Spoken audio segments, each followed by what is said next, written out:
നമസ്കാരം. സ്പീഡ് ന്യൂസിലേക്ക് സ്വാഗതം. വോട്ട് ചോരി കേരള പതിപ്പിന് ബിജെപി തൃശൂർ നിയോജക മണ്ഡലത്തിൽ നീക്കം നടത്തുന്നതായി ഡിസിസി പ്രസിഡന്റ് അഡ്വക്കേറ്റ് ജോസഫ് ടാജറ്റ്. 6 ബൂത്തുകളിലായി 374 പേരെ അകാരണമായി വോട്ടർ പട്ടികയിൽ നിന്ന് വെട്ടിനീക്കാൻ ബിജെപി അപേക്ഷ നൽകിയതായി ജോസഫ് ടാജറ്റ്. തൃശൂർ കോർപ്പറേഷൻ പുതിയ ഭരണസമിതിയുടെ ആദ്യ കൌൺസിൽ യോഗം ചേർന്നു. മാതൃകാപരമായി ഒത്തൊരുമയോടെ എല്ലാവരും മുന്നോട്ടു പോകണമെന്ന് mayor doctor Niji Justin. Karuvannur സഹകരണ ബാങ്കിൽ ഭരണസമിതി തെരഞ്ഞെടുപ്പിന് വിജ്ഞാപനമായി. ഫെബ്രുവരി 22-ന് തെരഞ്ഞെടുപ്പ് നടക്കും. കുന്നംകുളം മജിസ്ട്രേറ്റ് കോടതിയിൽ മോഷണശ്രമം. സെക്യൂരിറ്റി ജീവനക്കാരനെ കമ്പിപ്പാര കാട്ടി ഭീഷണിപ്പെടുത്തിയ ശേഷം മോഷ്ടാവ് രക്ഷപ്പെട്ടു. 46ാമത് സംസ്ഥാന ടെക്നിക്കൽ ഹൈസ്കൂൾ കലോത്സവത്തിന് നാളെ തൃശൂരിൽ തുടക്കമാകും. സംസ്ഥാനത്തെ 44 ടെക്നിക്കൽ IHRD സ്കൂളുകളിൽ നിന്നായി 1500 കുട്ടി കലാകാരന്മാർ 52 ഇനങ്ങളിൽ പങ്കെടുക്കും. സംസ്ഥാനത്തെ സ്വർണ്ണവിലയിൽ കനത്ത വർധന. ഗ്രാമിന് 225 രൂപ കൂടി 14,415 രൂപയായി. പവന് 5,480 രൂപ കൂടി 1,15,320 രൂപയാണ് ഇന്നത്തെ നിരക്ക്. ഇടപ്പള്ളി മുതൽ താനൂർ വരെയുള്ള തീരദേശത്തിന്റെ വികസനത്തിനും യാത്രാ സൌകര്യത്തിനും തീർത്ഥാടന ടൂറിസം പ്രോത്സാഹിപ്പിക്കുന്നതിനും ഉതകുന്ന ഇടപ്പള്ളി താനൂർ റെയിൽവേ പാത നടപ്പിലാക്കാൻ നടപടി വേണമെന്ന് Kodungallur coastal railway action council ആവശ്യപ്പെട്ടു. ഈ ആവശ്യമുന്നയിച്ച് കേന്ദ്ര റെയിൽവേ വകുപ്പ് മന്ത്രി അശ്വിനി വൈഷ്ണവിന് നിവേദനം നൽകിയതായി ആക്ഷൻ കൌൺസിൽ. ശബരിമല മണ്ഡലകാലത്തിന് പിന്നാലെ നഗരത്തിലെ പാർക്കിംഗ് ഗ്രൌണ്ടുകളിൽ അടിഞ്ഞുകൂടിയ മാലിന്യങ്ങൾ നീക്കം ചെയ്യാൻ ജനപ്രതിനിധികളും ഉദ്യോഗസ്ഥരും നേരിട്ടിറങ്ങി. നഗരസഭാ ചെയർപേഴ്സൺ സുനിത അരവിന്ദൻ ശുചീകരണ യജ്ഞം ഉദ്ഘാടനം ചെയ്തു. കൊടുങ്ങല്ലൂർ നഗരത്തിലെ അനധികൃത ബസ് കാത്തിരിപ്പ് കേന്ദ്രത്തിന് മുന്നിൽ ബസുകൾ നിർത്തരുതെന്ന് ട്രാഫിക് റെഗുലേറ്ററി കമ്മിറ്റിയുടെ നിർദ്ദേശം. താലൂക്ക് ഗവൺമെന്റ് ആശുപത്രി പരിസരത്തെ പണിക്കേഴ്സ് ഹാളിന് മുന്നിലുള്ള അനധികൃത വെയിറ്റിംഗ് ഷെഡിൽ ബസുകൾ നിർത്തി ആളുകളെ കയറ്റുന്നതും ഇറക്കുന്നതും മറ്റു വാഹനങ്ങൾക്ക് ഗതാഗത തടസ്സം സൃഷ്ടിക്കുന്ന സാഹചര്യത്തിലാണ് നിർദ്ദേശം. വരന്തരപ്പള്ളി പള്ളിക്കുന്നിൽ ഓട്ടോയും സ്കൂട്ടറും കൂട്ടിയിടിച്ച് 2 പേർക്ക് പരിക്കേറ്റു. ഓട്ടോ ഡ്രൈവർ വേലുപ്പാടം സ്വദേശി ഷാജു, സ്കൂട്ടർ യാത്രികൻ വരാക്കര സ്വദേശി ഹരികൃഷ്ണൻ എന്നിവർക്കാണ് പരിക്കേറ്റത്. തളിക്കുളം എരണേഴത്ത് ശ്രീ ഭഗവതി ക്ഷേത്രത്തിൽ ഉത്സവം ആഘോഷിച്ചു. 9 ആനകൾ അണിനിരുന്ന കൂട്ടിയെഴുന്നള്ളിപ്പിൽ മച്ചാട് ജയറാം ഭഗവതിയുടെ തിടമ്പേറ്റി. കേബിൾ TV ഓപ്പറേറ്റേഴ്സ് അസോസിയേഷൻ 15ാമത് കുന്നംകുളം മേഖലാ സമ്മേളനം കുന്നംകുളം കോമേറ്റ് സർക്കിൾ ക്ലബിലെ തിച്ചൂർ രാധാകൃഷ്ണൻ നഗറിൽ നടന്നു. COA മേഖലാ പ്രസിഡന്റ് എബ്രഹാം ലിങ്കൻ പതാക ഉയർത്തിയതോടെയാണ് സമ്മേളനത്തിന് തുടക്കമായത്. കുന്നംകുളം തിരുത്തിക്കാട് 100 ഇരുവശങ്ങളിലും നിന്നിരുന്ന 100-ലധികം തണൽ മരങ്ങൾ അനധികൃതമായി മുറിച്ചു കടത്തിയതായി പരാതി. വെട്ടിക്കടവ് മുതൽ പടിഞ്ഞാറ് ഭാഗത്തേക്കുള്ള റോഡിന്റെ ഇരുവശങ്ങളിലും നിന്നിരുന്ന മരങ്ങളാണ് അധികൃതരുടെ അനുമതിയില്ലാതെ മുറിച്ചുമാറ്റിയത്.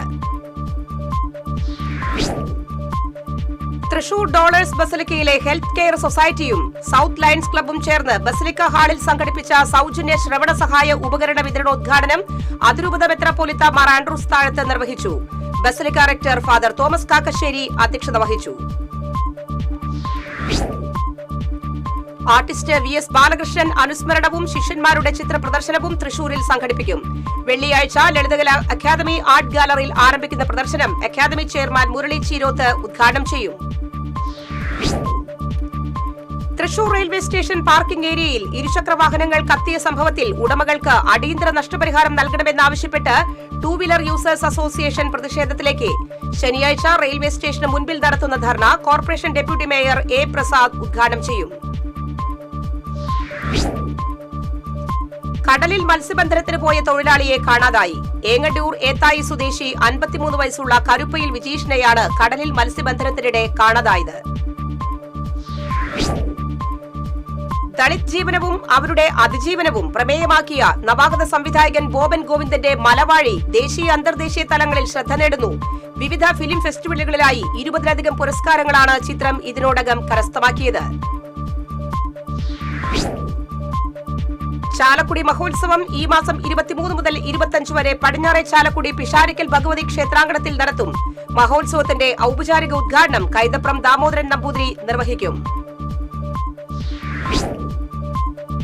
കൊടകര പന്തല്ലൂർ മുല്ലോർലി ശ്രീ മഹാവിഷ്ണു ക്ഷേത്രത്തിലെ പ്രതിഷ്ഠാദിന മഹോത്സവം ഈ മാസം 23 മുതൽ 25 വരെ വിവിധ പരിപാടികളോടെ ആഘോഷിക്കും. ഇതിന്റെ ഭാഗമായി 23 രാത്രി 7 പന്തല്ലൂർ നവരത്ന കലാസമിതിയുടെ അതിരുകൾ എന്ന നാടകവും 25 രാത്രി 7 തൃശൂർ സദ്ഗമയയുടെ സൈറൺ എന്ന നാടകവും അരങ്ങേറും. കിള്ളിമംഗലം ഗ്രാമീണ വായനശാല ഏർപ്പെടുത്തിയ കിള്ളിമംഗലം വാസുദേവൻ നമ്പൂതിരിപ്പാട് സ്മൃതി പുരസ്കാരത്തിന് മാധ്യമപ്രവർത്തകൻ വി മുരളി അർഹനായി. 5555 രൂപയടങ്ങുന്ന പുരസ്കാരം ശനിയാഴ്ച കിള്ളിമംഗലം വായനശാലയിൽ നടക്കുന്ന ചടങ്ങിൽ കെ രാധാകൃഷ്ണൻ MP സമ്മാനിക്കും. ചൂണ്ടൽ പെലക്കാട്ടുപ്പയ്യൂർ ശ്രീ മഹർഷിക്കാവ് ഭഗവതി ക്ഷേത്രത്തിലെ ഉത്സവം നാളെ ആഘോഷിക്കും. 15ഓളം ഗജവീരന്മാർ എഴുന്നള്ളിപ്പിൽ മാറ്റുകൂട്ടും. മലങ്കര ഓർത്തഡോക്സ് സുറിയാനി സഭ കുന്നംകുളം ഭദ്രാസനത്തിന്റെ ആഭിമുഖ്യത്തിൽ സംഘടിപ്പിക്കുന്ന ഓർത്തഡോക്സ് കൺവെൻഷൻ വെള്ളി, ശനി, ഞായർ ദിവസങ്ങളിൽ നടക്കും. വെള്ളിയാഴ്ച വൈകിട്ട് ആരംഭിക്കുന്ന കൺവെൻഷൻ ഡോക്ടർ ഗീവർഗീസ് മാർ യൂലിയോസ് മെത്രാപ്പോലിത്ത ഉദ്ഘാടനം ചെയ്യും. ജില്ലയിലെ 59 വിദ്യാലയങ്ങളിൽ പ്രവർത്തിച്ചുവരുന്ന ക്രിയേറ്റീവ് കോർണറുകളിലെ പ്രധാന അധ്യാപകർ, LSGD മെമ്പർമാർ, വിദ്യാഭ്യാസ ഓഫീസർമാർ എന്നിവർക്കുള്ള ഏകദിന ശില്പശാല ഗവൺമെന്റ് മോഡൽ ഗേൾസ് സ്കൂളിൽ നടന്നു. ജില്ലാ പഞ്ചായത്ത് പ്രസിഡന്റ് മേരി തോമസ് ഉദ്ഘാടനം നിർവഹിച്ചു. വെങ്കിടങ്ങ് ഏനാമാക്കൽ സെന്റ് ജോസഫ് ഹൈസ്കൂളിൽ വാർഷികം ആഘോഷിച്ചു. മുരളി പെരുന്നല്ലി MLA ഉദ്ഘാടനം ചെയ്തു. കാക്കശ്ശേരി വൈലിക്കുളങ്ങര ഭഗവതി ക്ഷേത്രത്തിലെ ഉത്സവം ആകർഷകമായി. മേൽശാന്തി പ്രിനിൽ ചേർത്തല പൂജകൾക്ക് കാർമ്മികത്വം വഹിച്ചു. താന്യം മണ്ഡലം കോൺഗ്രസ് കമ്മിറ്റിയുടെ നേതൃത്വത്തിൽ 64ാമത് സംസ്ഥാന സ്കൂൾ കലോത്സവത്തിൽ ശാസ്ത്രീയ സംഗീതം, അഷ്ടപതി, സംസ്കൃതാലാപനം എന്നിവയിൽ A ഗ്രേഡ് കരസ്ഥമാക്കിയ കൃഷ്ണദേവ് ദിലീപ് കുമാറിനെ അനുമോദിച്ചു. കോൺഗ്രസ് മണ്ഡലം പ്രസിഡന്റ് MK ചന്ദ്രൻ അധ്യക്ഷത വഹിച്ചു. പഴുവിൽ ശ്രീ സുബ്രഹ്മണ്യ സ്വാമി ക്ഷേത്രത്തിലെ പുനരുദ്ധാരണ പ്രവർത്തനങ്ങളുടെ പ്രധാന ചടങ്ങായ ശ്രീകോവിലിന്റെ ഉത്തരം വെപ്പ് ഫെബ്രുവരി 1 നടക്കും. വിളംബര ഘോഷയാത്രയുടെ ഉദ്ഘാടനം പുള്ള് കാർത്തിയേനി ക്ഷേത്രത്തിൽ Cochin Devaswom board assistant commissioner M Manoj Kumar നിർവഹിക്കും. സ്പീഡ് ന്യൂസ് പൂർണ്ണമാകുന്നു. നമസ്കാരം.